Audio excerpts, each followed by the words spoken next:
আমরা এখন শোভনের প্রজেক্ট বানাচ্ছি। প্রজেক্ট এই দেখো, এইদিকে আমাদের গাছ, আর এইদিকে সব ছবি, আর এইদিকে আটা, হ্যাঁ তাই আর তো। এইদিকে বই। এদিকে বই দেখেছো কিভাবে বলছে। দেখে তো কাজ করছি। আমরা এখন শোভনের স্কুলের জন্য প্রজেক্ট তৈরি করছি, তাই না? প্রজেক্ট প্রজেক্ট তৈরি করছি প্রজেক্ট বন্ধুরা। তৈরি করছি বন্ধুরা। বন্ধুরা, কেন খাবি না শোভন? খেতাম। খেয়েছো? বানিয়ে দিয়েছি। গোপ বানিয়ে দিয়েছো? শোভন এখন বসে বসে ল্যাপটপে ড্রয়িং করছে। ও আসলে সেরকম ড্রয়িং করতে পারে না এখনো।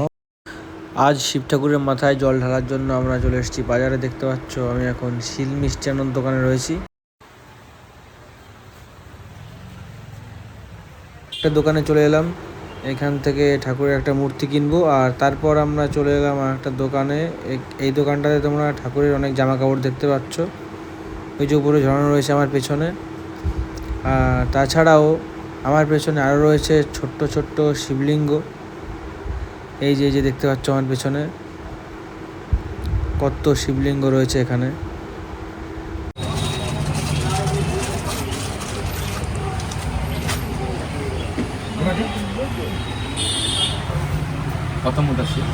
আজকের মিনি ব্লগটি এখানে শেষ করছি, আর দেখা হচ্ছে আর একটি নতুন মিনি ব্লগ নিয়ে। দেখা এখানে।